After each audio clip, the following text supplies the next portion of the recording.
And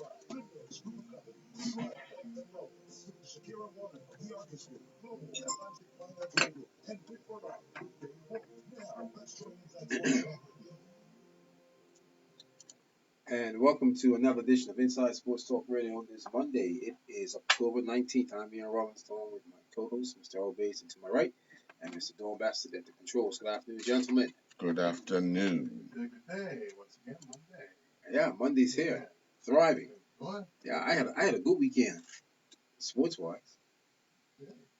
I was cheated out of the goal, for winning goal. 49ers won, and the Dodgers advanced to the World Series. So I'm all right. Let me get the cricket sound effects. Hang on.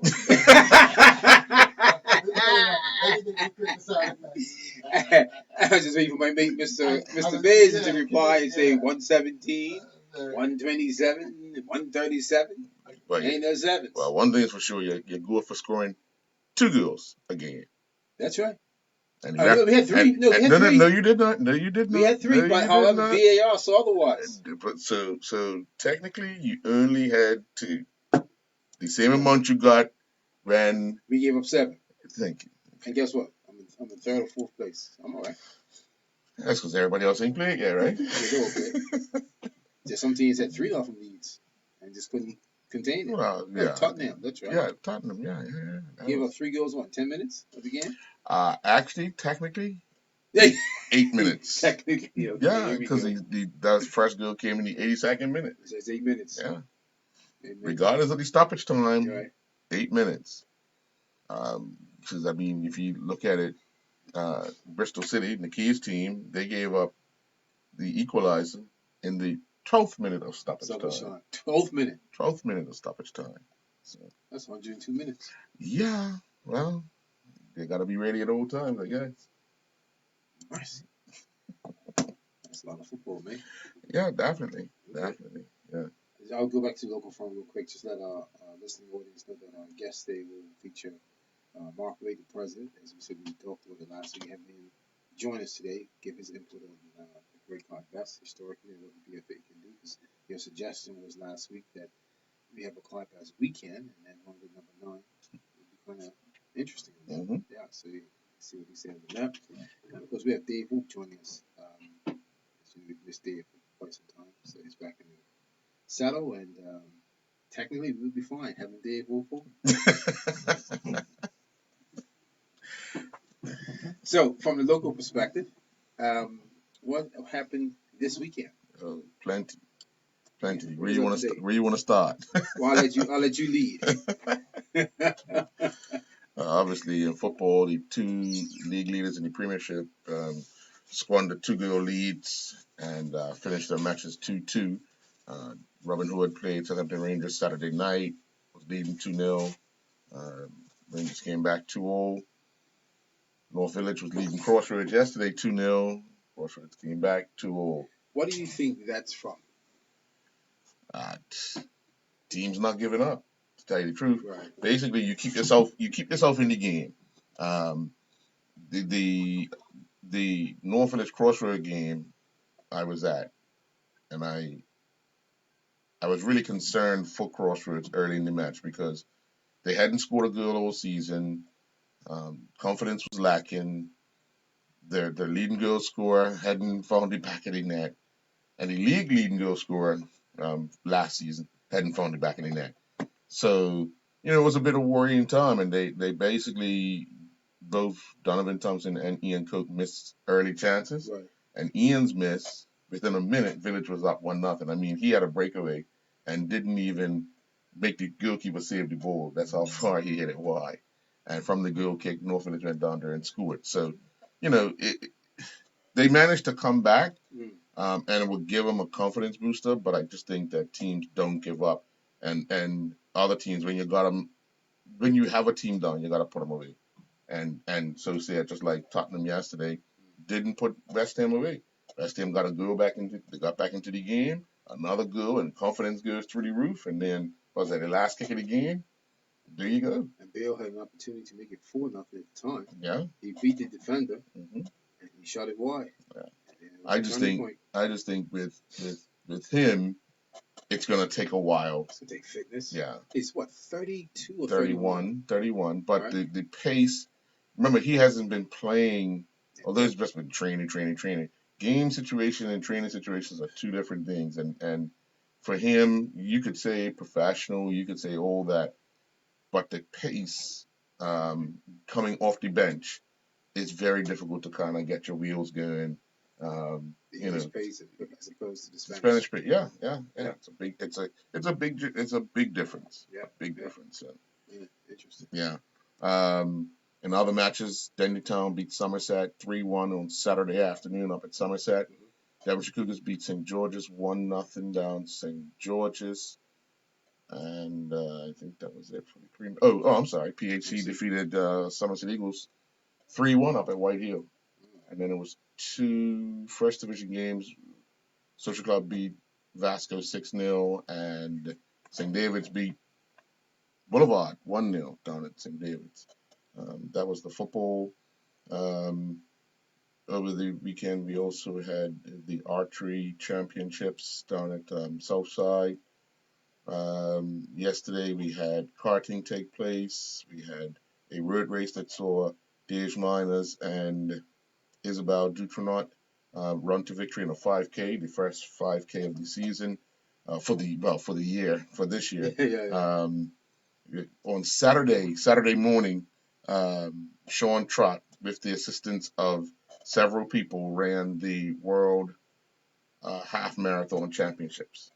The championships took place in Poland, but several countries did not attend and were able to run virtually. So Sean ran the half marathon course that is set up for International Race Weekend, and he done it in 1:14:59 with the assistance of Krista Stwanik and DH Miners running alongside of him. Now, it's a funny story because Chris and Dage were not going to do the whole thing. Dage was going to the entire course. Dage was going to do 7 miles, and Chris was going to do 9. It started at 7:30. It was perfect conditions. When I say perfect conditions, it was cool, slight breeze, going down the South Shore. It was, the weather couldn't have been any better. Favorable for a runner. For the runners, right, because of the time start. Right. Sean, when they got to like the 7-mile mark, Dej and Chris started to have a conversation, and Sean said to him, "Can you help me out? I'm struggling a little bit. I just need a little help along the way." So they both said, "Yeah, we'll keep going," and they actually ran the entire course. Wow. They literally ran the entire course, and then to see Dej come back yesterday and win the 5K. Shows that he's in some remarkable shape to run a half marathon in 1:15 the day before, and then come back and run a 5K. It shows, like, again, that he's focused on what he wants to do, the goals he's set for himself. He's finished school now, and he's looking to make a name for himself in the sport, and those two events right there shows that he has what it takes mentally and physically to make the strides to where he wants to go. So, yeah. Well, you're right. That's interesting to do a half marathon one day and in less than 24 hours run 5K. Yeah. At top speed.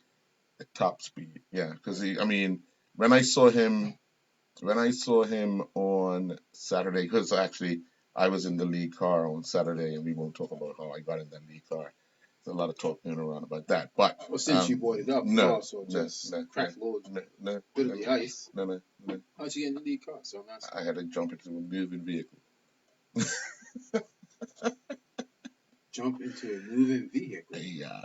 Convertible? No, a mini. So you were running, and you had to run into the car, jump into the car. Into the car, yeah. I think I saw a video on Facebook. Oh, you didn't see no video, mate. There were nobody. Listen. There's enough people talking about. Let's put it like this: the people that were there, the runners, and the two people that were in the car, we're the only 6 that could actually talk about it. There's always a 7. Well, And let's that put it 7 like this. And that 7 always got a camera. I tell you what, the 7th person would have been saying, "What am I watching?" But never had a camera on. So I'm pretty sure of that. Just elaborate. Was it kind of funny getting into the car on the run? Was it? Let's put it like this: it was for me. It was obviously it was a challenge because I had my camera in my hand. Oh, your knapsack. My knapsack was on my back. Oh wow. But as I'm running, I'm giving my camera to Donna Rayner. Hold that. Take the knapsack off. Now the runners are behind me, and the car is still going because he's trying to keep his distance. Right. So throw the knapsack in, and then I don't even know how I done it, but I got it. That's fun. That wasn't fun. Yeah. Hollywood stuntman. Well, sometimes you gotta do things. Yeah. Sometimes you gotta do things to get the job done. Right. Right. So that's what happened. And this was on Sunday. That was on Saturday. Saturday morning. Yeah. So it's not on YouTube or anything of that sort. You will not see any highlight reels. I've been asked to reinvent the the feet on Front Street, right. on the Front Street Mile, and no, that will not happen.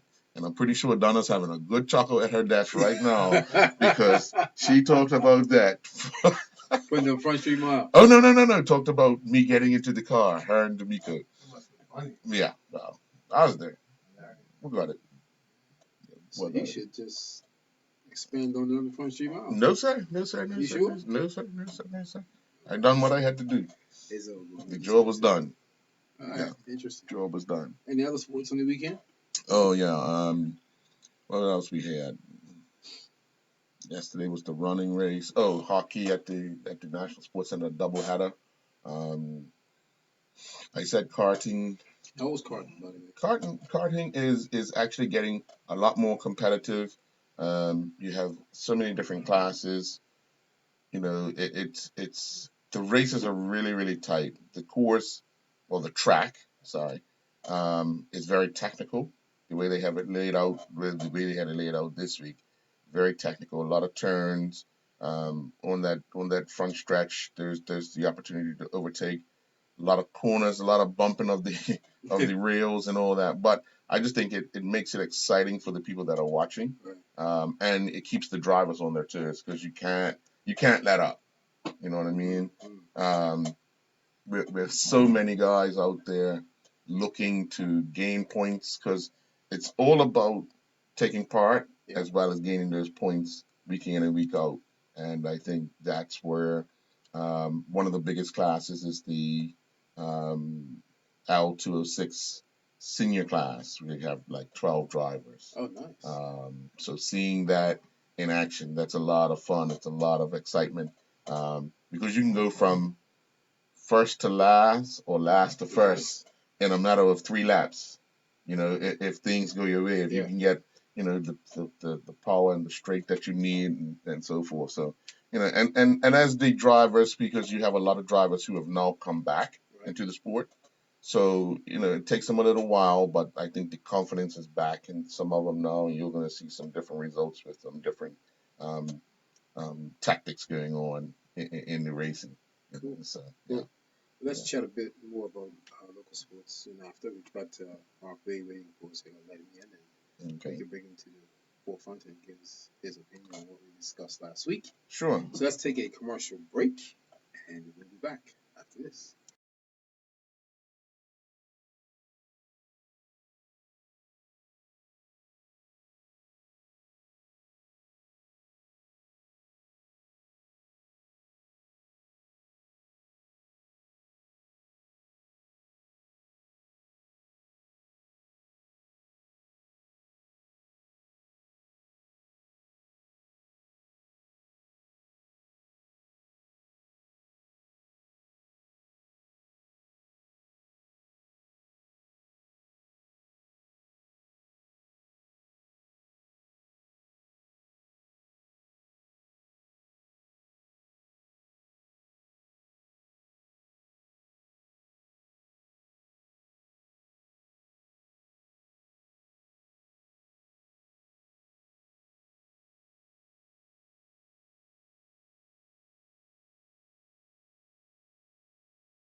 We have our guest in the studio. It's Mr. Mark Reed, the president of the Bermuda Football Association. Good afternoon to you, sir. Hey, good afternoon. Good afternoon to your listeners, and happy Monday to everybody. Happy Monday. Someone said you was all running the other day. Any truth to that? I do my thing, man. Yeah? My thing. Yes, sir. Yes, Okay, sir. so you're back into it. I'm trying. All right, Trying. that's a good Trying. sign. You could be running with your I'm not the on gentleman. his. Before you even say his name, I'm not on his level. I'm gonna admit that right now. You know he'd love to have you all running with him, right? I'm not on his level. On your namesake. Yeah, I'm not on his level. He'll get you there. I'm not sure about that. I'm not sure about that. You're not sure about that? No, He ain't sure if he got the time or the energy. I knew I don't have the energy. Okay, fair enough. So, yeah, I shouldn't talk. I haven't ran in a while. I'm gonna start next week, and it's gonna kill me. It's gonna kill me. Yeah, I'm just coming off for a couple of injuries, so I'm taking my time. Working it back into it. I'll let Mr. Bass and David because it was his. I'm trying. He said it's coming off a couple of injuries. I I ain't seen him on the football field. Okay. I ain't seen him at no track. I ain't seen him at no cross country meet. Yeah. Right, you're 54, right? Just running in a straight line, you get injured. Let's be real. Let's be honest about this. Oh, he said running in a straight line. Walk in a straight line, brother. Hey, come on, man. I'm still early knowing to the fact that I'm a sportsman somewhere. You know, a little piece of me is still a sportsman. There you go. If you're able to put one foot in front of the other, you're straight. Straight line. Yeah.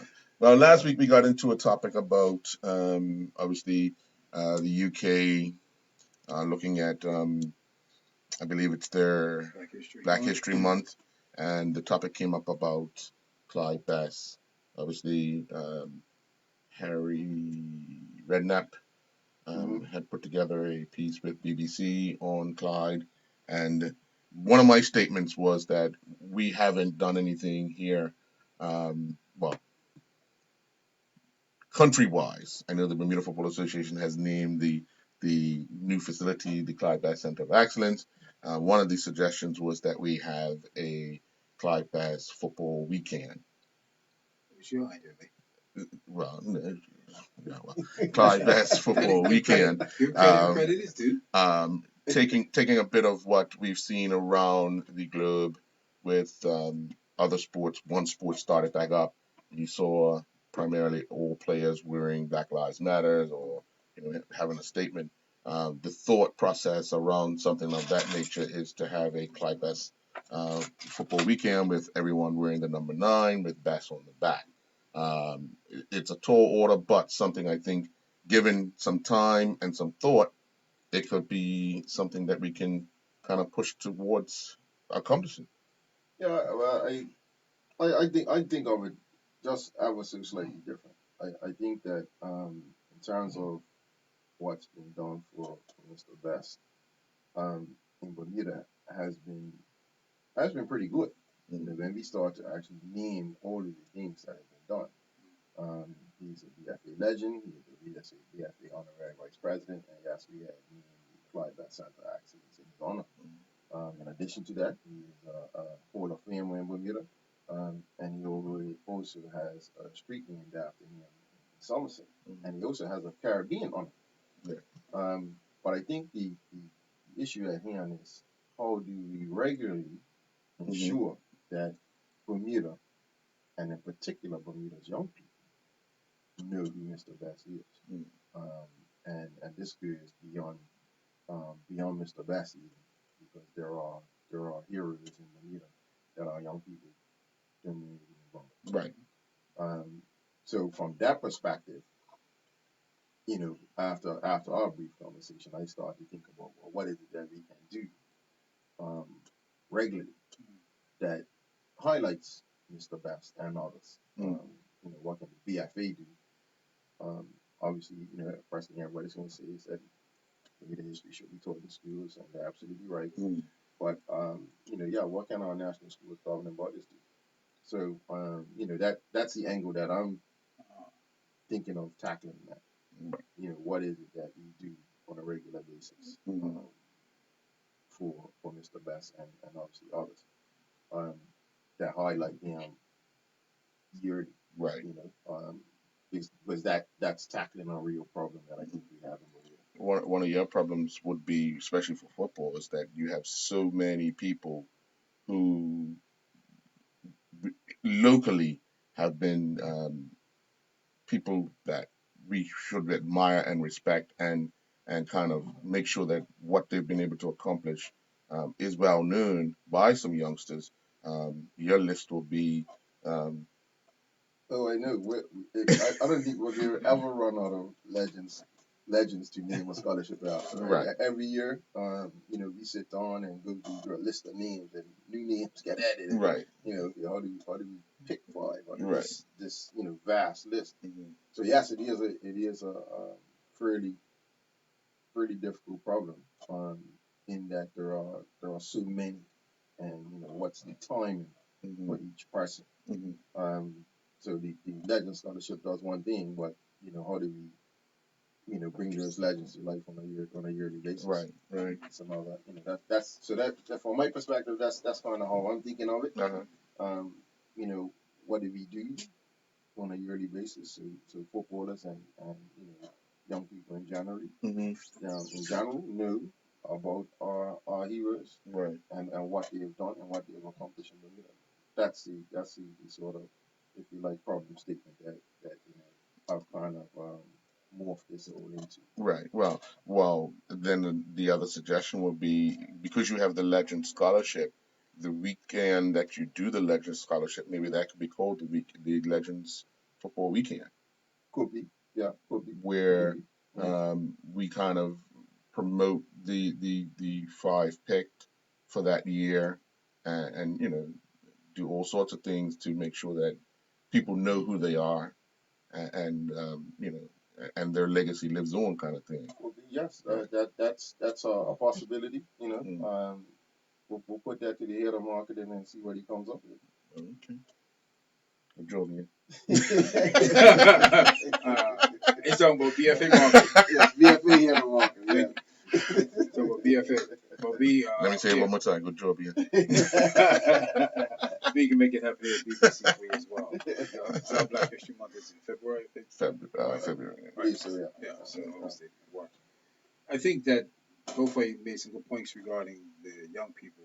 Do we understand that the young people really don't know our history?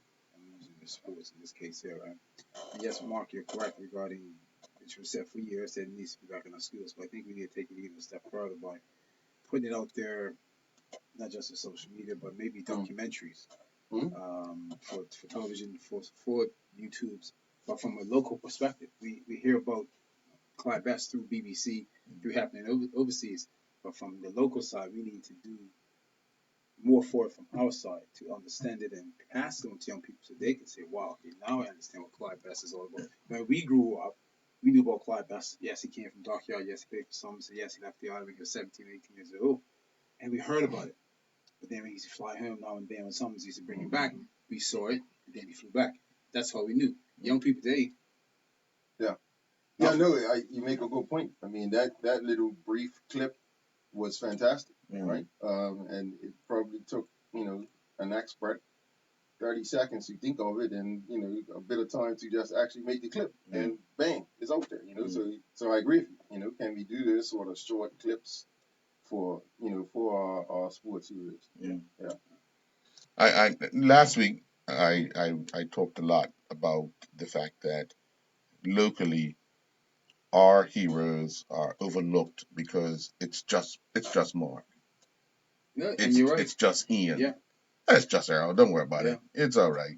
Small country familiarity. Yeah. Causes huge problems. Right. In terms of the level of respect that we should be giving, people in different realms. Yeah. And I was also stating that you can get somebody to come in who played alongside somebody in a professional element, or was on that person's level, and that person gets all the hoopla and while the local person sits on the sidelines. Okay, well. Perfect example is when we discussed last week. Liverpool were bringing in John Barnes. Yeah, and you had Clyde Bass, and you had Sean Goodall. Goodall. Everybody just wanted to hear John Barnes. Yeah. When you got two other but it's that's just Sean. Yeah. Me and Sean had a hamburger down the road years ago, or you know what I mean. You know, that's just Clyde. I was down the Clyde in town yesterday. Yeah, that's a cultural shift that we need to tackle as well. You know, to give these some of our heroes need the platform to just ensure that you know their legacy is there. You know, it's a sense of pride for a lot of us, and it should be a sense of pride for a lot of our young people. Yeah. I mean, if you look at it years ago, and because we're all similar ages, we remember the days when the Tottenham, the Manchester United, the Aston Villas, and those teams came to our shores, and we got to see. Firsthand. Yeah. Back then, we would only see football once a week. Once a week. Saturday nights, and it was the week before Last game. week. Yeah. So you know, delay, right?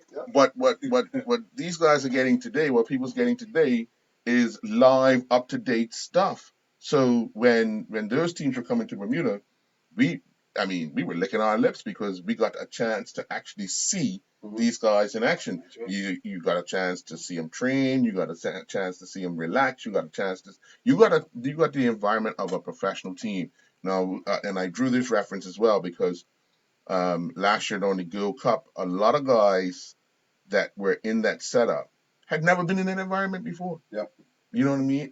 Because they're local based players, the professional players, some of those guys that have been to college, they understand it to a certain degree. But the experience they got in the Gold Cup, the lead up, the training, the traveling, they lived a professional life style for that period of time. That's true. And you know what they were able to get out of it was the results that we got out of it as well. I mean, we lost 2-1 to Haiti after leading.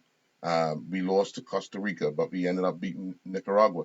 And that environment actually made guys feel a lot better about themselves. Yep. You know what I mean? So when they start, a lot of the guys haven't even been able to tell their story openly about their time in that environment. Sure. You know what I mean? Because I don't think they understood or still understand the significance of telling a youngster what they went through in that period that would probably help another youngster to stay on the straight and narrow.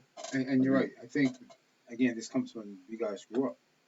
Everyone who loved football wanted to play for the national team. So the national team players should come back and tell the stories, along with the coaching staffs, along with the administrators. Right? It's happening today, but in a different type. Right? Yeah. Meaning more so for the social. Go look at the clip. Go this. That. The stories were told by the players, and yes, the players will come back like you said. Some are telling the stories, and some of you telling the stories. Do the young people really understand? Yeah. The story behind it. Yeah, no, you raise a really good point. Just thinking about being in and around PhD when I was younger, and just sitting around and listening to these stories. About when they traveled to the Caribbean, the difficulties that they had to overcome, and the successes that they had, and these were your teammates that were telling you the stories. And as a youngster, 16, 17. Sitting in the back of the room because you couldn't go anywhere near the front, couldn't go to the front, in a circle. That sort of thing was happening. That's right. And it was happening at every club that had a national team player in it. But that doesn't happen so much these days because our young people are focused on their phone. Right. So we kind of have to meet them where they are and get it on their phones. Yeah. Right. Yeah. And then in their sense, when they see it on the phone, okay, story. But I think telling the story, from a local perspective, like yourself and Aaron and so forth, it's sort of like the follow-up. You see it on the phone, and then then okay, so they see the clip of Clyde Bass, for example, and then there he is, right in front of right in front. And then maybe but you tell the story. Maybe it has more engagement that way. Yeah, it's interesting. It's really, really interesting. You know what's really, really funny? We've had 2 teams go to the World Cup in their sport. Oh yeah. Right, both cricket. Yeah. The senior team and the under 19. Yeah. Right. Because those teams did not do well, those players are deemed as failures in our community. Where where anywhere else, a country of this size, their experiences would have been used to help motivate and elevate the next group coming through to try and emulate what they've done. When you say deemed as failures, is that from the public Yeah, perception? public perception. So I think yes, have we leveraged our experiences in order to be pretty next group? Yeah. Yeah, I think that's another issue. Mm. Other than Malachi James and Sluggo Lavrock, Right. Do we know who else was on the team? Yeah.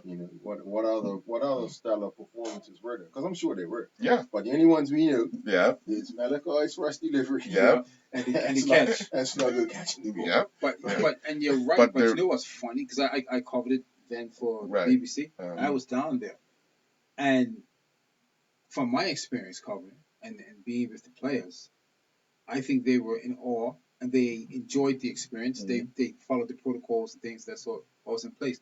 I think, honestly, personally, that the ball was dropped not just from the fans' perspective, but from the administration, meaning that we didn't take it to the next level. Yeah, And- just and- in terms, like I said, right. in terms of leveraging Yeah. this experience. Right. And We didn't take it to the next Right. level, and we just felt that because we've been there, we say, okay, cool, we'll bring the next crop in. We gotta explain again, tell the story how to get there. Mm. Look at how we got there through Albertina's guys who made it happen. I think it was in Scotland, how we had to get a couple runs to last, Sure. or Right. prevent. But Yeah, right from right. the start, when the group got together, that journey has to be told in order for anyone who has a dream of sitting there saying, I want to be Chris Gale or I want to be this person. Right. Well, if you live in a country where you've had guys play against Chris Gale and you've had guys that played against this other person in England and India, Yeah. the mega star in India, we played against. You know what I mean? Yeah. So, if anything, you want to be able to talk to this guy. What did you learn from watching Tendulkar back? What did you learn when they went on the field? Because everybody know what the result was. Yeah. But what did you learn from it? And gain that experience from the players' knowledge as opposed to these buys are a waste of time. We wasted all that money on these buys, but that gets in anybody's head. Yeah, that's true. You know what I mean? Yeah. And I'm sure that this is a challenge for the BFA. Is bringing more international events, games to Bermuda. Where back in the 70s there were more.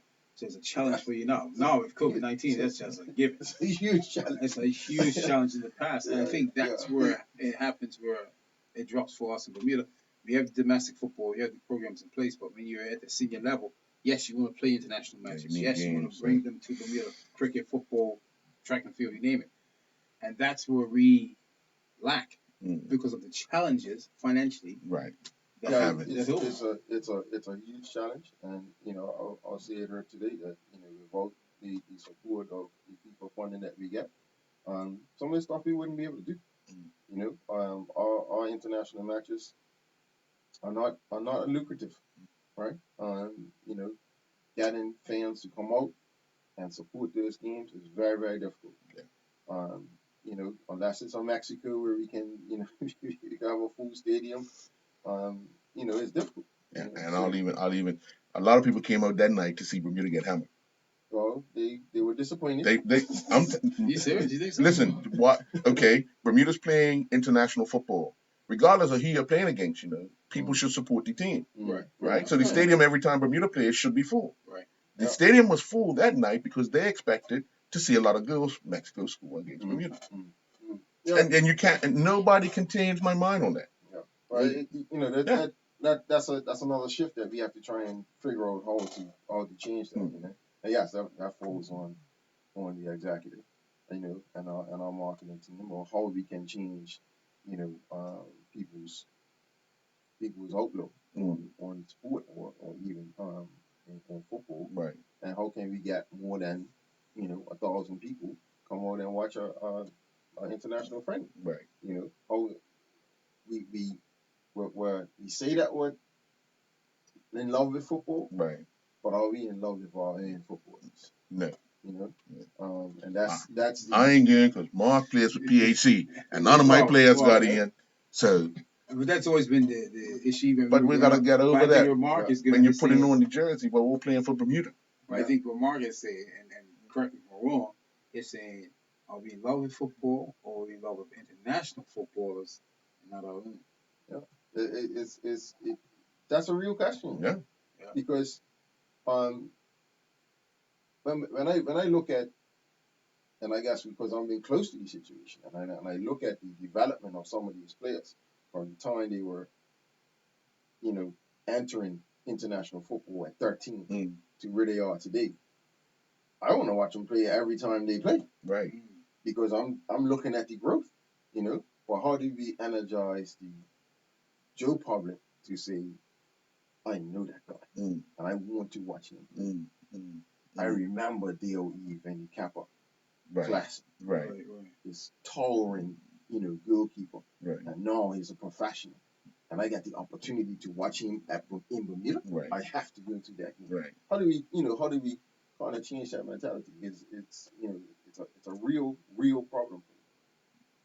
We're going to take a commercial break, and when we come back, we'll have more insight from the president of the Football Association, Mr. Mark Wade. Of course, you give us a call at 292. Or was it? I'm going blank. Yeah, 292-9595. I was about to say the old number. Oh my God. We'll take a commercial break. We'll be back after this.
And welcome back to Inside Sports Talk Radio. Prez, I'm not trying to put you on the spot, but what is the prospects of holding more international matches within the next couple of years in Bermuda? Because I know economically it's a challenge, and obviously with COVID-19. It's difficult because we don't currently see those international matches as a breaking even or even a profit event. So each time we do have international friendlies here in Bermuda, and even in Nations League or World Cup qualifying, it for us it looks more like an investment. So we have to manage our funding accordingly. If we can start to turn those things into profit region, we can do more. Right. Are you able to share what's the average cost of hosting an event if the team came in for, like, say, 1 week? A week? Okay, we'll slim it down. Let's say from a Thursday. Always gonna have a heart attack. Okay, let's go from a Thursday to a John, Sunday. stand by. Or a Thursday to a Monday. Let's go a Thursday to a Monday. Let's do a real life international friendly situation. They come for 3 days. Okay, So 3 days. they'll come 2 days before the match, right. and then they Leave the leave following immediately after the match is over. That's $100,000 prospect. Whoa. So that's accommodation, that's food, that's transportation, yeah. match day management, it's housing our team, etc., etc., etc. So, listeners, are you understanding this? 100,000 for 4 days. And you know, because we have certain standards that we have to maintain. That's right. You know, and we have to keep our fans safe. So there's security costs. There's it's all in there. It's $25,000 a day for 4 days. I just think a lot of people, when they go to a football, even when they go to a professional football game, rather be any professional sport, they tend to just watch the game Oh, of course. and not watch everything else that is being done to ensure that the game actually gets going. Yeah. You know, And I think we also, what we do wrong here, and this is all our sports, we compare our administration to overseas. We are amateurs. Mhm. Those clubs and countries are professionals, meaning that they're full-time staff that probably have 25 per staff. That's a small number, Yeah. right? That's a small number. Where you only have 2 people, maybe 3, that's it. Oh, That's the difference. That's a huge no, difference. It's a huge difference. We're an amateur organization that has to think and act professionally. That's, that's the and I reality. expected to. Yes, and That's true. That's the reality. Yeah. And we have to operate at international standards. You know, we sit around the room a lot and say, okay, how can we get these expenses down? Like, can this go? No, that can't go. What about this? Can we decrease the security costs? No. It's just some things you just cannot change. Right. So yeah, it becomes a $100,000 prospect. And then the other challenge is it's obviously the sponsorship. And I say that in a nice way because it's challenging across the board for all sports. Mhm. If this person was able to have an additional 50,000, then yes, that will help. But that's not the possibilities of happening at this present moment. It's a challenge. Yeah, it's a real challenge. I think the overriding view in Bermuda is that sport is a recreational pastime. It's just a bunch of weekend warriors out there, having a good time. But that's so far from the truth. So far. And I'm sitting here speaking on behalf of football, but I could choose any sport, and these people aren't just hanging out. They're very serious about the Committed sport. to it. They're committed to it. Yeah. The work that they put in to prepare, the money they spend to prepare. What they spend on injuries and injury management, like it's huge. Yeah. And the industry itself, sport industry in Bermuda, contributes to our economy. Right. And I think that we don't put enough importance on it. Let's think about even from the top, where the sports ministry, how is it looked at? We put experienced ministers in sport. It's the breeding ground for new ministers. Yep. Right. And that's been like for a long time since its inception. Let's be real. How much effort do we put into the new buzzword and all this sports tourism? Okay, well, how much effort being put into it? How much support has the Bermuda Tourism Authority given to sport in Bermuda? Very little. How much support have they given football, which contributes? Now we have Nations League. We have 2 home games every year, which is 30 to 35 people to come to Bermuda every year. Have they really tapped into getting people to come to Bermuda to watch these games?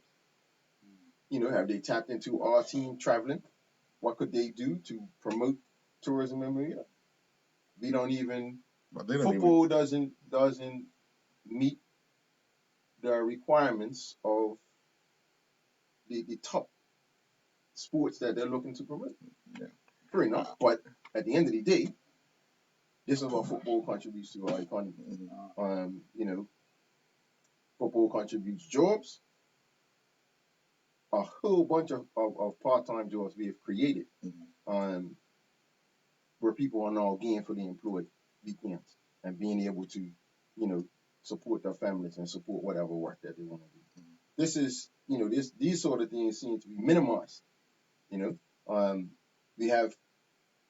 going through this right now with COVID-19. FIFA gives us $1 million and says you need to Manage You're that. playing football. Yeah. Do what you need to do to play football. But here we are now with a challenge of how many fans we can have in the games. Mm-hmm. So we're trying to inject this money into the economy. We're trying to help the economy moving. We're trying to get money moving in the country, but we're restricted on the amount of fans we have in the game. It's the latest restriction is that you have to wear a mask when you're sitting around outside. Mm-hmm. Yes, we have our challenges with it, and waiting for answers. But and our fans, our people on the front line are taking tons of criticism, Right. tons of. So let me just put that out here today. We put in place what we were asked to put in place Mm-hmm. from the healthcare professionals and the Ministry of National Security. Right. So please stop abusing my compliance officers and my match commissioners and the security officers that work at our games. Mm-hmm. Well stated. Yeah. Well, I want to go back to what you were referring to with the BTA, because I'm really one of those people that speak out against it a lot, because here you are, they had next week we'll have the Bermuda Championship taking place at Port Royal. Mm. You had 3 Bermudians qualify, and this wasn't the sport I picked for them. They picked the sport. They haven't congratulated the 3 people yet. They've done nothing for the 3 people. But they chose golf. Mm-hmm. You know what I mean? So where's the support for the local side? And that's what I think Mark's talking about. The fact that it goes unnoticed because the numbers that they give you at the end sometimes are highly unlikely. They're thrown up in the air, and they come down and say, oh well, we made $26 million over this period of time, or $200 million over this period of time. Okay. Mm-hmm. Or we had this amount of people on the island over this amount. Okay, all right. Well, we have professional footballers. We have all these people that are abroad doing sports, that are from Bermuda, that can talk about Bermuda, that can talk about our history, but we choose to use outside people to advertise for our own country. That's what we talked about last Yeah, week. and there lies a huge problem for me. You have in the championship, you have Nikki Wells who's scored against every team in the championship. Every team. So every team has close to 40,000 fans, right? Mm-hmm. We don't that you could utilize. Yeah. Mm-hmm. Just by using him. And the thing is, you know what? And because I always take the humble approach. I don't know anything about marketing. Right. And I don't know anything about promoting tourism. Right. But for me, it feels like we have an avenue here Mm-hmm. that we're not leveraging. Yeah. I think last week Earl and I talked about having Flo Duffy, Nikki Wells, and Clyde Best. Mm-hmm. Use that for an example. Using 90-second commercials. Yeah. Sure. Rewind it. Yeah. Maybe 60s, 30s, 90s, whatever. 2 minutes. And you know what the funny part Use is? When BTA came up and said they were going to sponsor Flora, nobody made noise because it was a good idea. Where you're using a Bermudian, she's out there globally. She's known not just in the sport of triathlon, but she's globally known, right? Mm-hmm. So nobody's going to make a big fuss if you're using another Bermudian to do the same thing in their sport, in and out. Mm-hmm. Mm-hmm. And we don't do it. And we're not doing it. We're not utilizing. If you walk up to Nikki and say, "Oh, how many football fields are there in Bermuda?" He can answer that. But if you're talking to somebody else, how many football fields are there in Bermuda? I give you one even better. Who's the person that's doing the commercial? Who's the president of the BFA? Oh, it frustrates me to the 10th degree that we have, and I'll go back because I've had this conversation. The BTA picked sailing, golf, and tennis, right? Which, for me, I don't have a problem with it. That's the sport you chose. Tennis got back up and running, right? Down at South P where MTM was having tournaments, right? At the same time, they were doing restaurant weeks. The BTA promoted the restaurant weeks for locals and those visitors that were on the island to go to that, but won't promote the sport that they choose for locals and visitors to go to that event or even take part in it. Why do you think that? Because again, sports is just for many people. Sports is just okay. Well, we'll entertain you for a little bit, and then you can keep quiet. So as Mark said, recreational. People Yeah. look at it saying it's a recreation. Yeah. Us three know that's not the case. Yeah, I think that there has to be a shift where we consider sport to be a whole lot more to Bermuda. And not just when the professionals play it, because guaranteed, watch them. I'm telling you now, they'll be at the rugby, they'll be at the golf, they'll be at the sailing.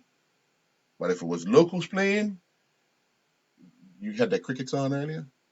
That's what it would be. But because I go to these events and I see it, the experience.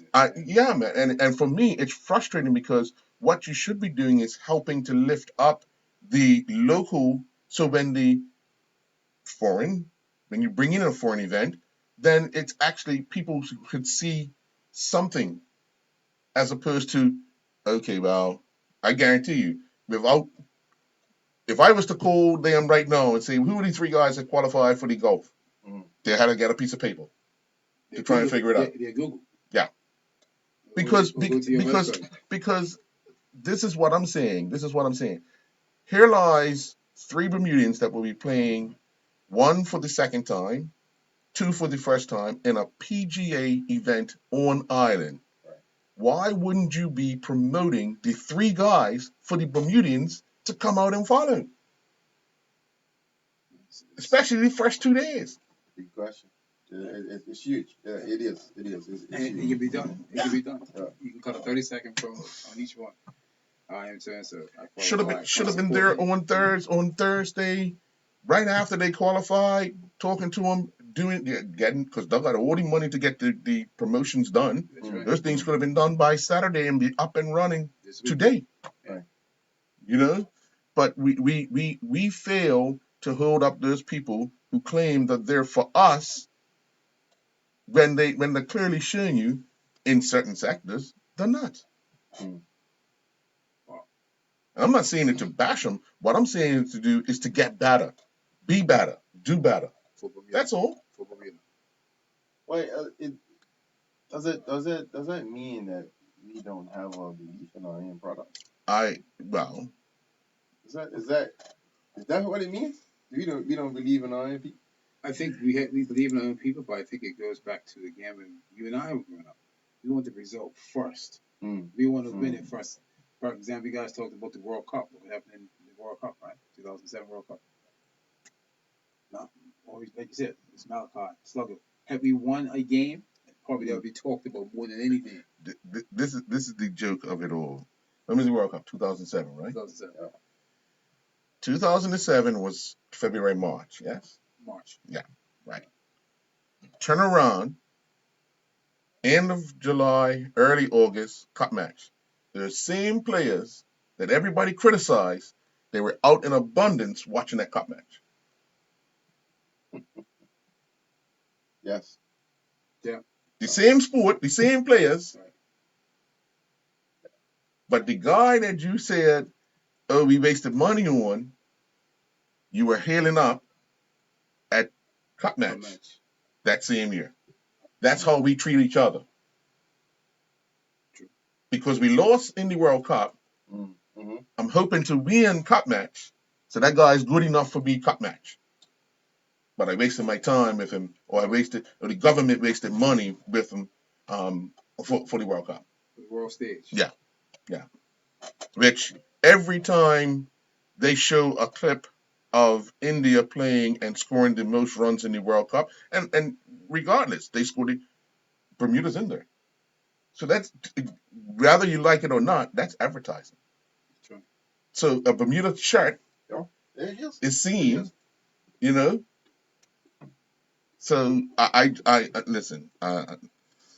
I can go on for this until 6 o'clock tonight because we could probably always sit there. Yeah. I just think that we need people that are passionate about sports, and if your area expertise is marketing, then that has to get better. If your area of expertise is in promoting, that has to get better. If your area of expertise is going out and talking to groups to try and get them to come to Bermuda, then also, and I'm I said this over and over again, if you're going to get a team to come in and play tennis, and we'll use tennis because again it's their sport.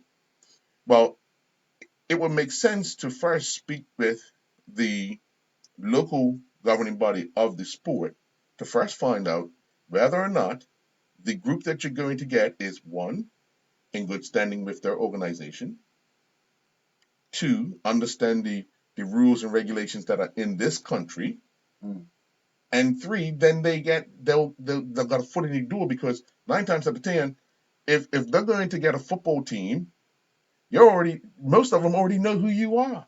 But if I go by myself, I'm saying, who the hell are you? You know what I mean? So I just think that they have to come down to the national sports governing body, stop overlooking them, to ensure that whenever you're going to get a product to bring into Bermuda, there's some collaboration.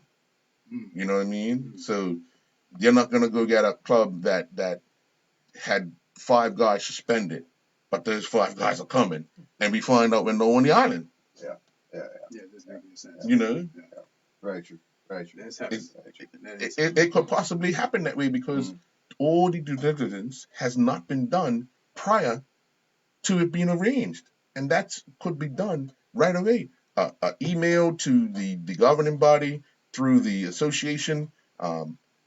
Listen, this team, the Bermuda Tourism Authority are looking to bring this team. Are they in good stead? You know, and if the answer is no, then that all of a sudden that goes right away. Sorry, nope, can't. Yeah, because eventually, if something like that does happen, Bermuda's name's caught up in all of that, and every time it's mentioned, it's Bermuda's name. Yes. Mr. Perez, we got to take another guest. You're more than welcome to stay, or if you got other things to do, and we understand that too. So, Well, yeah, I'll let your guests have the platform. I don't want to steal nobody's platform. No, it'd be in the front, so that's what I'm saying. You can stay. You're more than welcome. Okay, well. Okay, cool. Let's take let's take a commercial break. When we come back, we'll have Dave Wolf on the line. We'll be back after this.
Wow.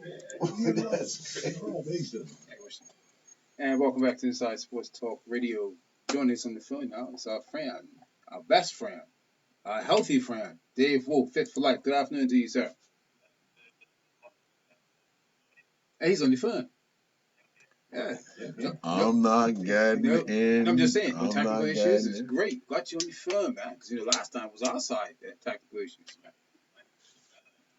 Then you guys don't want to hear from me. No, no, no. Well, I don't know. I got one of your colleagues here that was one of your teammates, and he's looking to come join your gym. His name is Mark Red. You know him? Mr. Markley. I sure do. Yeah, I know Mr. Markley. Buddy, What's good, nobody? I will not be coming to your show. As I told these guys, I am not at that level. Well, I do know Mr. Red has maintained himself for many years, so I would just say whatever you're doing, sir, continue to do. I'm doing my best. Your best. Yeah, that's all we can do. All right, good stuff, good stuff. Well, Dave, just wanted to touch on some things.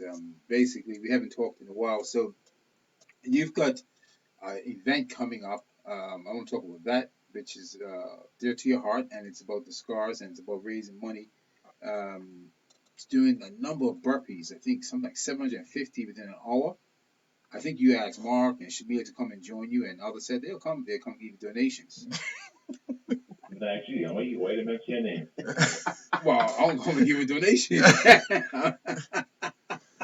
it's all what I appreciate. Let's put it this way: I appreciate any support, whether it be in the building, online support, monetary donations. Yeah, Scars is very near and dear to my heart. So anything I can do to support them, I would definitely do.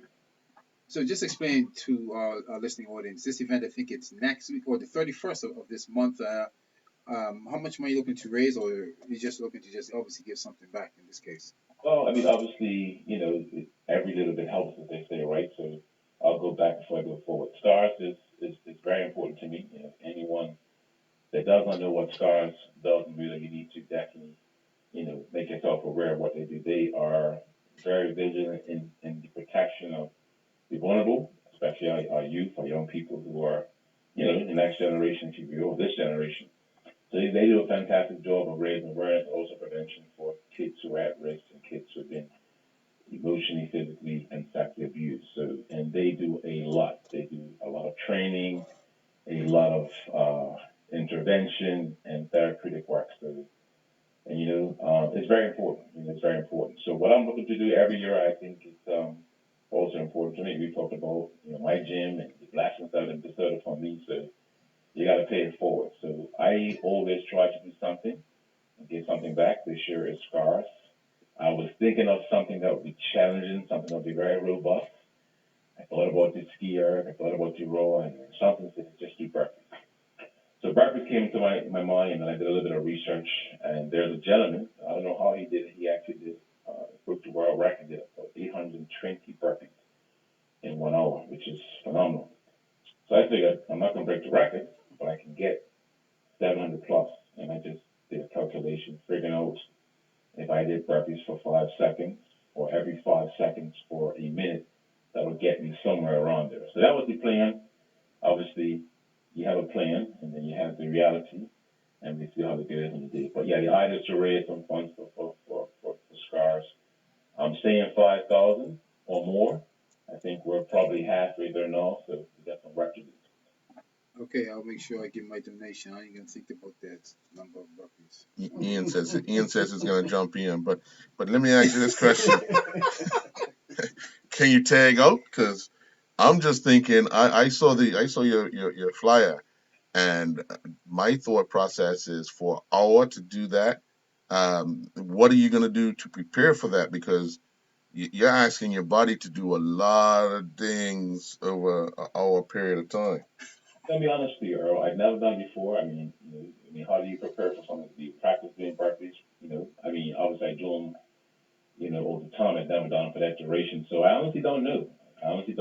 I do think in reasonable condition. I try to keep myself in well condition. So burpees is essentially a push up. It is a squat jump, and it is a jump. So I do all those things on a regular basis. You put it together, it is mental practice. So a lot on your chest, a lot on your arms, shoulders, Hmm. obviously legs, your lower half, so and your core. So all those things will be taxed throughout, and to do it for an hour straight, you're absolutely right, will be very challenging. I cannot tap out because I am committed to doing it the entire hour. Those that come in, they can do 5 minutes. Like I think what will happen, we'll have people doing differently. Might be a team of three doing 10 minutes each. Somebody might do 15 or 20. Me personally, I don't intend on tapping out or tagging in a partner. I'm going to do the entire hour and try to maintain that pace. Pray for me, though. Pray for me, Aaron. Oh, trust me. When I was reading the flyer, I was, how is this guy gonna do that? Um, just thinking about it and just, I mean, obviously you're gonna have support there.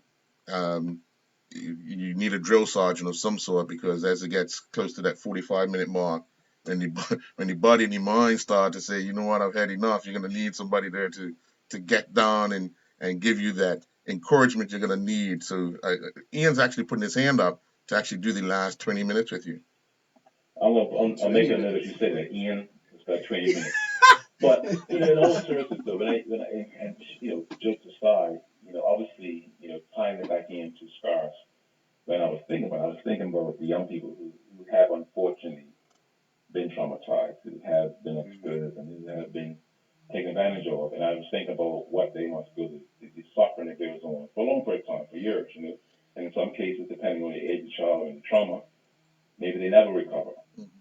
So in some ways, I want to align myself with that and suffer. Obviously, I don't want to do any damage to my body, but I wanted to do something that would be challenging and not easy. So I chose to serve for a reason. Obviously, I will say I'm not looking forward to it, but I'm going to do it. And I think one day will be good. So to your point, there'll be some people who'll be here cheering me on. You'll broadcast it live on Instagram. You'll have some music, maybe a DJ would keep the energy high. And I think also the stimulus for having others who are doing it around me, so I can not look at the clock as much and just put my head down and try to get through it. But that was the thinking, really wanted to do it and do it proper. For a person like you challenging yourself to do something of this sort, you've put yourself through a lot of challenges over the course of your time doing the fitness programs and all. Um, just another mind challenge for you. You think? I mean, that's where it starts, right? Whether or not you're doing a burpee challenge, you're preparing for a Ironman or a triathlon, really where it starts from is that mental approach to it, that commitment. I'm going to do it. How am I going to do it? I'm going to dig deep, fortitude, resilience, all those things.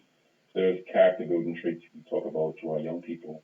Yeah, you have to do it. I mean, at some point it's going to hurt. At some point it's going to get difficult. But, you know, trying to get through it, I think for me, is the challenge level. I mean, I started playing golf. I'm not very good. So I keep playing every week. I go play 18 holes by myself. I just keep thinking, if I keep trying and get better. So it's the same application to your point, whether it be bodybuilding, whether it be performance, whether it be burpee challenges. It all starts with the mental application. You know what I mean? That would go a long way. keep up the good work, bro. Yeah. So, still talking about training, just switch it up a bit. Youth people. Youth are starting to have the experience of getting more personal training one on one at a younger age. What sort of advice and what sort of programs you put in place for these young ones? I'm talking like you're like say age 9 and 10, starting at that age, they're personal trainers. I think it's great. I think we've talked about before. I think the information, the research has changed a lot. It's more advanced, and people understand the connection between performance, sports training, and lifting, conditioning training, and how it affects or it improves the body. So before we would think that weight training in particular would necessarily slow a person down or not make them, or wouldn't translate well to the sports. Where I think we know that actually weight training goes a long way. Obviously, there's different types of weight training. It's not just. I always say if you're a sports person, you should be lifting and doing things that mirror your sports. If you're a tennis player, the way you're lifting, the way you're twisting, turning, hip mobility, that type of thing should be mirroring what you do in your sport. If you're a footballer, lateral movement, take off, change direction. All those things have to be applied, but with weight. And then generally speaking, sports is not linear. It's what we call chaotic. So it's back, it's forward, it's left, it's right, it's up, it's down. this weight you do is fast. So I think it's a lot of benefit. I have kids I'm coming in now, and parents hit me up. I always get excited. I take them. Everyone's different, so you might have a 9-year-old that's built a little different from a 9-year-old is a bit more, shall we say, muscularity, if you will. So it just depends, and then obviously it all starts with like our evaluation of that child. Some kids get it quite quickly, fundamentals in terms of, you know, hip engagement, core engagement. Some kids don't. So you have to really go back before you go forward. But to your point, I think parents got hit to it. Parents hit me up all the time. I wish I had more time, to be honest. I wish I had more time to offer like a program specifically for the youth. That might happen. That might happen one day. Since you mentioned it, Dave, how much have you seen the expansion? I mean, the expansion of all walks of life come through your door in the last 2 to 3 years. When you first started, you had your group of people who were committed, yes, and still there with you. But the word Dave Wolf Fit for Life has gotten out there. So how much have you expanded with your whole program? I think quite a bit. I don't have the numbers, but if I could guess, I would say, what I mean, my network, if you will, has grown at least by 30, 40%, Wow. which I'm very proud of. I'm very proud. I think one of the biggest or the most successful things I've done is being able to train. I'm very diverse with the people, which I always keep very dear to me. So someone who is, I mean, I always say I train from 7 to 70, literally. I could have a 7-year-old in the morning, and then in the afternoon I have a 70 plus year in the afternoon, and everywhere in between. It could be a person who is recovering from a significant injury in between there, and somebody who's a top athlete. So I've been able to do it all. I've been able to, and I think that's because also I think about similar to my lifestyle. I started as a amateur athlete, somebody who enjoyed playing, the usual sports that we play in Bermuda, down a little bit higher level. And then now that I've gotten older, being able to maintain flexibility, pliability, having a bit of strength, keeping my aesthetic look. So it kind of translates well to the everyday person, if you will. Well stated. I understand. I understand that. You also probably got people that are 75 and older. Got a few of those too. Got a few of those. Got a few of those. But it's good. It's good. But it's also, I guess, it depends on the individual gym, the trainer. Obviously, for me, I have a boutique facility, so it's just me. I'm the only real trainer. I can kind of leverage myself a variety of ways, so it makes it a little bit easier. But also very proud of that. Yeah, Yeah. definitely. As for the part on corporate wellness, that was a big program that you undertook, started last year, and obviously COVID-19 came in and things started to slow down. Things starting to pick back up. What are looking like in the corporate world for fitness? I think it will come back. I think the biggest thing with companies is companies, although they've gotten more and more, as we've been talking about over years, more recently, like a lot of wellness programs, and they've been kind of encouraging the staff to live a more healthy lifestyle. I think companies are less equipped to manage gyms than obviously a gym owner.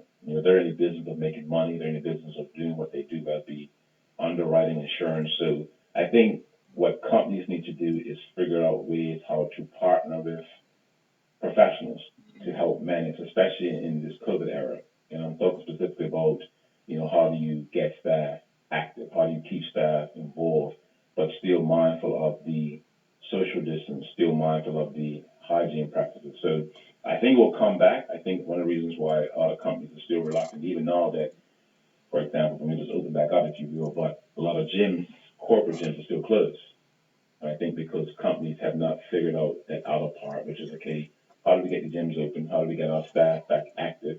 What type of corporate wellness pieces do we put back in place? But who's going to manage it? Because I think that's the issue. Like now, somebody who is an HR professional has to now manage the gym, or somebody who is an administrative assistant. You know what I mean? So they Mm-hmm. have to figure that part out. I think it's coming. I've heard some dialogue about that. I've been asked to be a part of certain conversations. So I think it'll come back. I just think it needs to be figured out, like specifically how do we do it? How do we get staff back active together? Because that's a whole piece that's now missing, the collective corporate entity. And you're right about that because, as you know, when we got locked down and then people tried to exercise, it just wasn't the same, especially people who go to the gym every day. have various programs with you or other trainers. And then as the summers start to come in, people are like, hey, I don't feel the same. I don't look the same. I gained 10 or 15 pounds, whatever the case, because of COVID-19. Now the fall is here. It's a good time to get it back, get the groove going, and then set your goals going into the new year for 2021. So it'd be kind of good to see that. My final question to you, Dave, is basically how can someone sustain the fitness now to put these goals in place for 2021? I mean, it's not an easy task, again, dealing with COVID 19. No, it's not easy, but at this point, you would need to be patting yourself on the back, saying, "Hey, I made it through COVID. I came out of lockdown. I mean, whatever you had after lockdown, you had. So then you got through summer. So using the mindset that perhaps a person is what they say they got rid of that COVID-15. Maybe they got some of that pawns off. They've gotten back to a more healthier lifestyle and a more, shall we say, balanced routine. Now you don't want to lose it. So exactly how you sustain it, you put things in place. Like you got to be smart. You got to put some things on paper. Maybe having a workout plan, a workout partner. The things that we always talk about. Having a trainer keeps you accountable, class you go to, and just trying to. I always think about like information is really available, so we know what's coming. We're coming up to fall, and then after fall, we got right into the Christmas season, which no doubt will be different this year because of all the restrictions in terms of gatherings. But Bermudians still like to eat. We still like to drink. We still like to party. So we're just trying to be smart about it. Put a plan together now, minimize damage to get through this period, and come out, you know, shall we say, with the least amount of damage on you. That's what I tell my clients, and that's what I tell my folks. Yeah. One question for me. How's the meals going? Are you back up and running with this? It's going well. The news is going well. Today, Mondays usually is a high volume day for us. On that note, I must thank all of our dedicated loyal customers for these people order every week. They actually do a fantastic job of ordering meals in advance. The app is pretty much done. The Stay Ready Meal app. They're going well. The meals are tasty, they're delicious. I'm very, very happy with the product. People seem to be enjoying them. Hopefully, as we get into like the Christmas and then next year, we can add on some other layers. But so far, it's been going phenomenal. Really, really thankful, to be honest. Cool. Any final comments or anything for Gofram, the president here? Any advice for him? No, I think actually the president's doing amazing. I see him every now and then in passing, they're a little weird, but I know he's older than me. It's on me. Definitely. And I always rate people who get above a certain age and they can sustain it. They can keep themselves. I'm impressed. So president, keep doing what you're doing. Don't change a thing. Doing my best. Yes, Thank you. sir. All right, buddy. All right, Dave. Good. Thank you very much for joining us on this edition of Inside Sports with Dave Fit for Life. Look forward to seeing you tomorrow and for the rest of the week. You have a good one. That's it. Thanks a lot, guys. Thank you. We're going to take a commercial break and we come back. We have more from the president of the Football Association, Mr. Mark Wade.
And welcome back to Inside Sports Talk Radio. One thing about Dave, right? He brings a lot of spirit, a lot of positive spirit. He keeps himself in shape, passes on great information, and it's just remarkable. I mean, he's got kids, as he said, or clients from the age of 9 up Hmm. to 75, 76-year-old people, and that must be kind of cool to be very diverse. Yeah, I mean, well, for him, obviously one's still developing muscle, and one's just trying to sustain the Yeah. muscle that they have. So the type of training will not be the same, but it actually keeps you current because you're looking at someone who's Yes, it's on top of it. yeah, Yeah, yeah, yeah, you're right. because you can't. I mean, they'll probably use the same weight, but use them in a different way Yeah, to maintain. So yeah, I mean, for someone like him, his well focused into what he's doing. I you know what's funny when he said, "Oh, I go play golf every once in a while." I thought I saw him, but I said that's not no Dave, so I just kept walking. You know what I mean? Where to? I can tell you, it was him. Seriously, was it on a Saturday? I say I can't remember. Okay. It was about 2, 3 weeks. 3 weeks ago. Yeah, I can't even remember. But that's how much I put it out of my head. I can't remember where I Most was. likely, it was. I said that's not Dave. It looked like him, but that's not Dave. Well, let me just keep walking. 'Cause I know he ain't. Most likely, it was. Because guaranteed, if you see me on the golf course, Island Construction's coming out after me because they're gonna have to dig up. They're gonna have to put on some divots there, me. Yeah, yeah. You're plowing up the grass. Oh man, whenever they need construction work done, they call me. Call me. Plenty repair work Sure. to be done. Golf course clears for 2 weeks for repairs. So, Prez, what he's trying to tell you, if you need some uprooting of your fields, give him a call. Just give him a call. Well, Give him you a know. call. Come excavate this bull grass for me. But you know what's funny? As the run gets longer, as it goes, I get better. Yeah. I don't take up that much dirt anymore. You get accustomed to I it. pick the ball up and throw it. Yeah. Oh. Then you run low on balls because initially you start off with a whole bunch of balls in your bag, and then after about the third hill, you're down to maybe 2 or 3 balls left. And the only way to keep them is to throw them down the fairway. So you know where they are. Might not go as far, but hey. Okay, I remember your golf game. That's why I ain't played golf since it's been about 5 years. 4 hours is a long time on a golf course, and some guys love it. I mean, it's for fun. Yeah, Never but played golf myself. Never? Yeah. Not once? Not once. I said that when I couldn't run anymore, I would play golf. But I don't still run. Try it, man. I remember seeing that. When I was still playing football. Like, if I do that, that's retirement. That's total retirement. Total. But you realize the amount of footballers, professional footballers, or professional athletes that go training in the morning and they're looking for something to do in the afternoon, so they actually play golf because it's a 4-hour period. There's a lot of footballers in Bermuda. Yeah. It's a 4-hour period where they know, okay, I'm still out, I'm still kind of moving my muscles, I'm still, and I'm using that concentration level and all that. So it's a good tool. I mean, other than just going here and watching TV. Right. Yeah, well, it makes sense. Yeah. Well, most.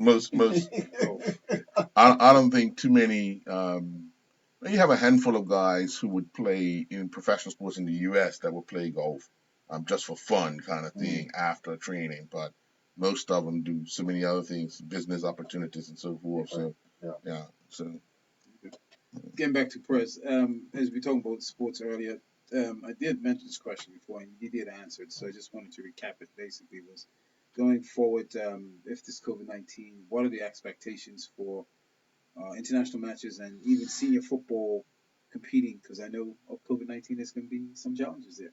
Yeah, we obviously we're looking to have our domestic season to continue. We want it to thrive, obviously.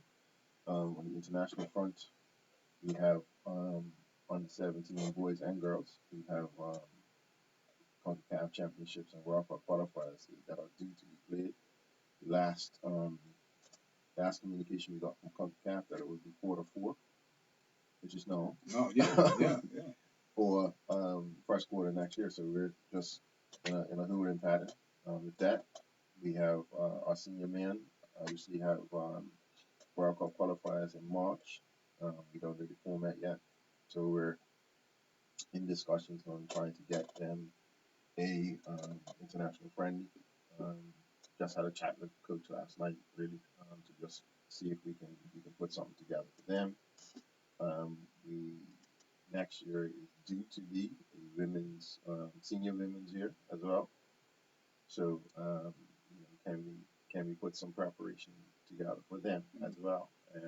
As you know, people um, gave $500,000 for women's football development, and the women's committee has their plans that they're working on, which include the senior women's team. So we'll see what we can do for that.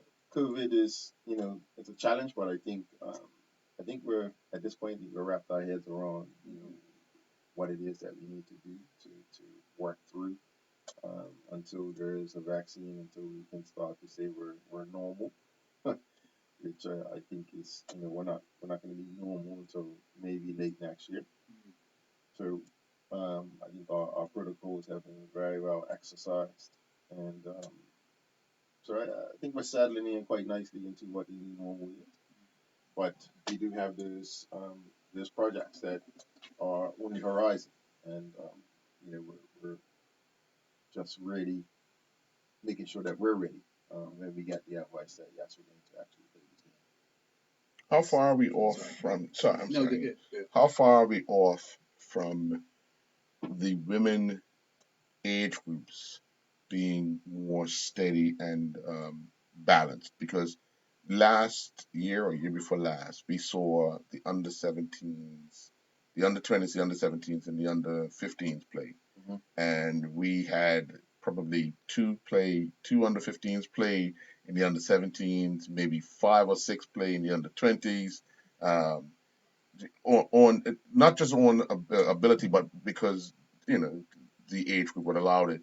How far are we off having just the under 20s, Sure. having just the under 17s, and just having the under 15s? Yeah, I mean we're not that far off. I would say maybe 3 to 5 years. If you look at the numbers of girls playing youth youth and children's football now, the numbers look pretty good.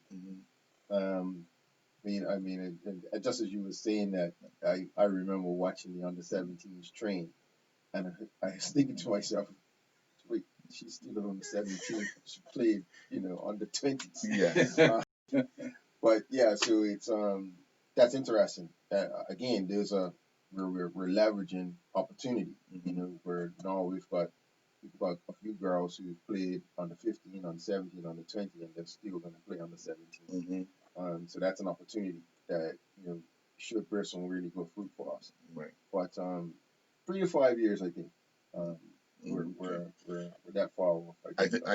I think the other plus for you right now is the amount of girls who are playing overseas. Yes. You Yes. have Eva, who just finished playing over in Sweden. Aaliyah Nerlin is playing in Leeds' team. Kiana will be leaving in January to go back to Norwich. Yep. Kashela is playing for London City, and they're playing at a level where can only help the national program once these girls come back. And hopefully, even if you look at Leilani's playing in Florida State, you have a few girls who could possibly play in the under 17s, playing at IMG Academy. Yep. So the prospects of actually getting a strong team in about 3 years' time is so far great. And just like the men, because years ago we had 1 or 2 guys playing professional football, and Yep. they had to carry the team kind of thing. But the more people that are playing in a higher environment can only benefit the program. Oh, absolutely. And that we're looking to leverage that, and also encourage more and more girls to venture overseas, to prep school or over to the UK, because it only gonna improve our performances on the international stage and help us to meet our strategic goal. So it's fantastic to watch happening. I'm just looking forward in my lifetime. That's it. I know for the men's coaching staff, we have an abundance of youngsters who are now playing at academy level, who are playing at semi-pro teams, who are playing at pro teams, whether it be just under the league divisions and all that. but the amount of guys who are playing now outside of Bermuda, it I would hate to be the people trying to pick a team for just a training team, let alone to actually pick a team after that. Because if you look at it, I mean, just this weekend, the English footballers, we had what 8 guys playing in a team, in different matches, and that was just in England. You still had United States. Billy playing in Yeah. Sweden, Still got Zico, Tristan Hawes in Norway. right? Zico in in Charlotte. yeah. Yeah, no, So it's a lot. One of our strategic goals is to create our scouting network, which I know Maurice Lou is working on, where we can get eyes on these players and get regular reports back from them. So that's one of the things that we're going to do to try and help coach pick the teams, Right. Because we'll get these reports back and maybe got some videos that coach can have a look at. Right. So it's important, Right. For us to get a little closer to these players who are all over the world. Right. I mean, with the way technology is, and COVID's actually helped out a lot. Yeah. In certain ways, it's just a matter of making communications with those required clubs and seeing where we can get out. Now, next week we'll see. Next week we'll see Justin Donowa, and I believe, he was the only one that made it to. Because Curl's team lost 2-1. Yeah. So if they get through, they'll be in the FA Cup proper. Yeah. So interesting times for Darlington. Unfortunately for Charleston Battery and Zico on Saturday night, losing 1-0 to a team that they had beaten a few weeks before. But that is exactly it. It's football. It is football, and just watching how these guys are actually making contributions to their teams. They're not just sitting on the bench, but if they do come on or if they do start, they're making significant inroads into their teams. I mean, in a back and forth conversation with the Chesterfield media guy, he says Milan, the team plays a total different game when Milan's in the team and when he's not in the team. You know what I mean? Sure. Just his inspiration of being around them calms everything down. Because as you know, like Milan's not a bull in a china shop. He's one of those guys that I'm gonna stroll around this park. I'm gonna put in a tackle. I'm gonna do this. I'm gonna do that. Right. And a lot of people, even in the Gold Cup matches, a lot of people say, I don't know why you're playing this guy, but what he was able to do, given the instructions to do it, he was doing the job required. And that's the part where people don't understand. Yeah. That's what the game. Because they like flashy guys. The technical part is changed. Yeah. A lot of times you don't appreciate the value that different players bring to the match.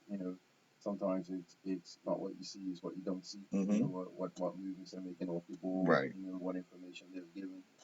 So there's a lot that the coach has to consider in order to make the team tick and make the team successful. Right. It was interesting. You guys were talking earlier, just stepped on. I want to bring it up was the amount of numbers that you said that people are overseas in football. Mm-hmm. That's over 15 names. I'm just throwing out about 15, right? Think about it when we were growing up. Oh, yeah. 1, 2, right? 2, 1, yeah. And the mere fact was then when we got a little older, when I say older, like between 16 and 20, we started to get the university scholarships. Mm-hmm. Right. Prior to that, you had the Derek Scotts who got the scholarships, but it was like one Derek Scott. Yeah. So then you go along, and then it starts to grow. Not only are you getting the scholarships now in the prep school and the universities, you're now getting the semi-pros and in the pros. Right. And so the names that you have put there regarding numbers, there's the pros. Yeah. So credit to the BFA, the program is working, right? Domestically, credit to that, right? But people don't understand and look at it and appreciate it. I think we're still got some ways to go in North America. Oh yeah. Because a lot of kids who go to school in the U.S. are now starting to realize I can make a career by playing in the U.S. where everybody before was, gotta go to Europe, gotta go to Europe. The challenge in the U.S. is that you're considered international. International, right? And then there's limitations. Right. Every club, I think it's what two to internationals. Right. So you have to be there and get a green card and so Yeah, forth and so forth. absolutely. Very Um, challenging. yeah. The Is US it the is a same in challenging Canada market. as well for that? Because I know Canada's starting to Not grow too sure. their Not their too sure football Not too about sure programs, about right? Canada. Not too sure about Canada. Yeah. But the US is very challenging. Yeah. Right. In that regard. Yeah. And I'm not sure what the answer is, but it's very challenging for our players to make inroads in the US. Yeah. Thanks to that God 45. Yeah. November This 3rd. is a sports show. I know. But Mr. Bays, and I like November to 3rd. throw that out there because Actually, he I'm kept sorry. himself involved in January 20th. he likes to, no, Jan- November 3rd. No, sir. November January 3rd. 20th, November mate. 3rd. I'm telling you. You watch. It's going to have bolt cutters on the doors. And the windows are going to have bars on them on the inside. Well, You watch. You see what he's doing now, right? January 20th. And then Yeah. he's not walking down their steps, mate. Hey, he'll get the amount of people that he thought he got for his inauguration. And have all those people. Because I'm going to be there to see it, mate. Well, what's happening? Numbers are down because of the latest polls, right? So we'll see. But anyway, I just it'll be 100,000 people on January 20th lining the streets of Washington, D.C. to help him get to whatever plane he's going on to go to wherever he's going. But you ever heard what he said lately? That he may be going November 3rd. He said he fly out that night. If he loses his home, we're flying that night, Pops. Yeah, he did. He did. He did say he's going to leave the country. He said it. Remember, when he won the election. He has to leave the country. Oh, tax. Yeah. They orange. He'd be wearing orange. That'll leave the country under the cover of darkness. I'm sure somebody will come up and say, hey, you're fired. You will have enough. You know how you have, how guys sit outside airports and wait for, or outside of military places to wait for different planes to take off to see what the new planes are? Oh, yeah. Guarantee you're going to have people sitting outside the White House. That car's empty? No. He's in that car. He's in that car. You watch. I'm telling you. He be waving like he came with the other day, waving outside the car? Might be in the boot, mate. But one final question, Mark, with I'm gonna stay clear of that Trinidad stuff. But what is Did you read it? Trust me. I can't.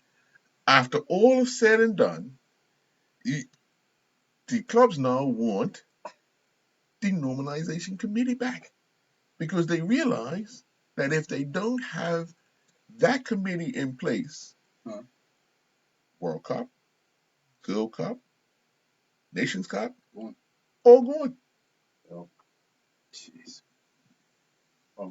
Unbelievable. So now the guys that were rooting for the president and his committee to get back in, everybody had a quick word with each other. Okay. Now that you guys won your case, we're gonna vote you out because we want these other guys back in. Unbelievable. One complete circle. I read that this morning and I said, you know what? You guys have wasted enough time, money, and emotional for the players because ultimately they don't know whether to start getting ready. The coaches up in arms because the coaching staff went to the stadium, about 6 weeks ago, just prior to the court case, to get paid. And then the two guys got paid. The rest were told, we'll pay you later. Oh, yeah, I remember that. Yeah. It is crazy. But on another topic, how is the president of CONCACAF, Victor Montagliani, working his resources, obviously, because as the second vice president of FIFA and he does the competitions and all, what is he saying to the region in giving guys comfort that international football will be played at some point in time in 2021? Well, I mean, he's saying exactly that. With the caveat is that we're all in the hands of the healthcare professionals. We're in the hands of the healthcare professionals, locally and internationally. I just try and monitor the countries to ourselves to see, what their borders are like, what their protocols are, because, in order for us to play matches, you need to be able to get to your country and stay there for 3 days and leave. So you can't have 14-day quarantines and all these sort of things, right? Right. So it's, you know, the latest thing now is there's spikes in Europe. So uh, we're expecting to see some spikes in some countries on this side of the world. Yeah. Yeah. You know, it's on there. Yeah. The You know, U.S. it's went on up. there right now. U.S. What they had 44,000 cases yesterday Yeah. or Saturday in total. But we'll come around the curve.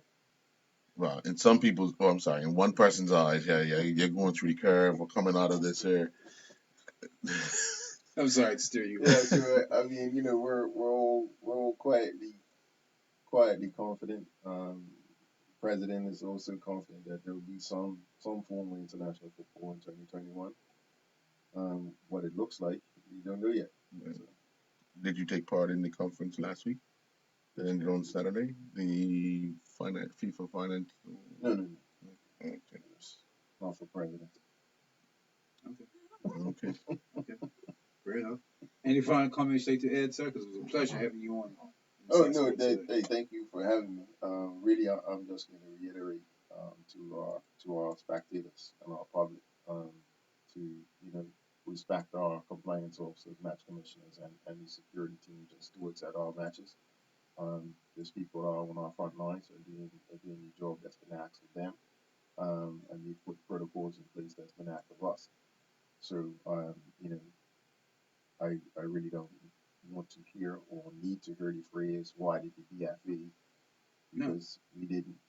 So You were instructed. People are still wait. Oh, yeah. Guys, this has been in place since March, and they're Yeah. saying why the BFA? yeah. So really, Obviously, they're not reading and paying attention to things. I'll take this time also to shout out to those people, our match commissioners, compliance officers, who are our only front line for the BFA, and I want to thank them for the work that they do. But just come out, put your mask on, and enjoy the football that the players are putting on for us.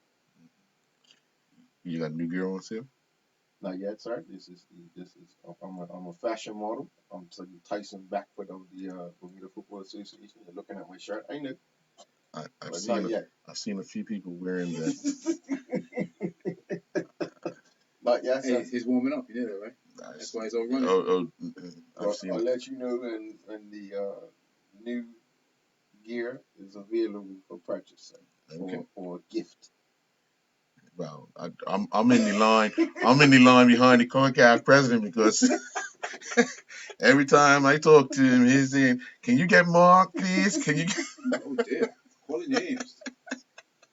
Oh, he knows. He does. He knows. He does. Yes, he knows. I just keep telling him, look, it's COVID. Can I get it to you? Calm down, it's coming. No, you can tell him it's coming through the U.S. mail. He get lost. Yeah. And it's all the way in Vancouver. So, Yeah. Yeah. It's coming. It's coming. Yeah. It's one It's all three. good. Well, thank you again for coming on board. Thank you for having me. Not a problem, mate. It's been a pleasure. It's been a pleasure having you on board and giving us update what the BFA is doing and what the plans are for 2021. Man, COVID is definitely being havoc for the world. Hopefully we get a vaccine soon to eradicate this and move forward, but it's not going to be overnight. Vaccine will be approved November 4th. You know what?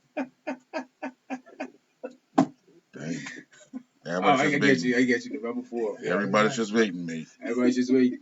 Just waiting. Yeah. Okay. Let's take our last commercial break and when we come back, excuse me, we'll wrap up our edition of Inside Sports Talk Radio.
And welcome back. Very interesting show with the president of the Bermuda Football Association, just giving us insight on what's happening. And I'm glad he gave us a figure, numbers regarding international matches of 100,000. When I was at the BFA, which was a couple of years ago, it was only like 60, 70,000. And the things that have been in place that raised the bar regarding costs, obviously, because of COVID-19. Right. See, and people don't realize that. You know what's funny, Ian? When people go to a international match, right, and they'll see the ambulance, they'll see the fire truck, they'll see police, they'll see. For international matches, you have to have a command center with all of these people in the command center. For not just for the players, but for the spectators. There has to be a coordinated in and out if there's an emergency that they have to clear the stadium and all that. So all of this stuff has to be discussed, laid out, and done, and it's a cost to it. So while you're watching the game, you have people working and ensuring that you could watch the game in comfort. They're not there to watch the game. No. They're there to ensure that you can watch the game in comfort and the players are safe as well. So, those type of things. And you start talking about all the food concession stands, you start talking about the maintenance of the facility. All these type of things cost money. So, yeah. Well, thanks again for joining us in Inside Sports Talk Radio. It's a pleasure working with you as always, man. Yeah. Thank you, Don Bassett. Anytime. Thank you. Technical sounds are fine. We're good to go. Anything for your mate 45? Colt 45? Colt, yeah. They've been waiting for him at the gate. That's for sure. Colt 45. Hey, November, when's the election? November 3rd, right? November 3rd. Everybody will turn on the TV around 9 o'clock on November 3rd. You know the debate they had last week. This is the last one. The debate they had last week, Thursday, right? Right. This is how bad it is for them. As you know, NBC owns MSNBC and NBC, and then there's the third one. I forget the third one right now. C-SPAN. Is it C-SPAN? No, it wasn't C-SPAN. It was another one. I forget right now off the top of my head. Right? So therefore, my point is this: he was on 3 stations. Biden was on 1. Right. Biden was on ABC. His ratings were high. Oh yeah. People want to listen to somebody who's going to speak competent. Man was on three network stations, We bro. grew Three up, networks. We You know the business. We grew up Saturday mornings watching cartoons. When we want to watch cartoons, we just listen to him for a minute or two, have a good laugh, and then move on. He cannot be taken serious. So what's going to happen this Thursday in the debate, right? As you know, the World Series baseball starts tonight, and it's again on Wednesday. No, sorry. It starts tomorrow night, Tuesday night. Tuesday and Wednesday. Right. They don't have a Thursday night because it's the NFL on Fox. You think Fox will get more ratings with the NFL game? Oh no, people's going to tune into the debate because they're going to wait until his mic gets cut off. That's what. Right, they're talking about doing that. They said that the mic is going to be controlled this time. Controlled, yeah. So they can actually cut his mic off. Mercy. So all you hear is a murmur. No, don't be surprised if he walks off stage. I was going to say that. Don't be surprised. He walks off? Yeah. I wouldn't surprise me that he'll walk off the stage. And there goes his presidency. That was already going. Yeah. But he'll walk off. And come back. Oh no, there won't be no coming back. No, you're right. I see what he's saying. Remember, he'll walk off, come back, collect himself, get his advisors to tell him, look, and he go back. We're doing a fantastic job. Play by play. Yeah. Yeah. What a clown. Yeah, right. Oh, what a clown. What a cartoon. Same. Jesus, man. The Trumpster. Imagine if he came to visit the island. This is going to be his getaway right here. It is. If one person's going to be on the stop list coming in, it'd be him. We need to stop him from coming in. His own plane, his own yacht. He could anchor off of North Shore there, or 10 miles out. Well, yeah. That's a good one. Imagine jet ski, Trump jet ski. He'll need a helmet to keep his shirt on. Then. Oh, his toupee? Yeah. Will his wife follow? Yeah. He follow her now. Upstairs right there. He follow her now. That's right. Jenny followed him in the bunker. Unless she don't follow him anywhere else. What I heard. What I heard too. He stays there. He stays up there. Yeah. Across the room from McDonald's. Yeah. And it's Diet Coke. There he goes. I see. Keeping Coca-Cola in business. All right. All right. That's it. See you guys next week.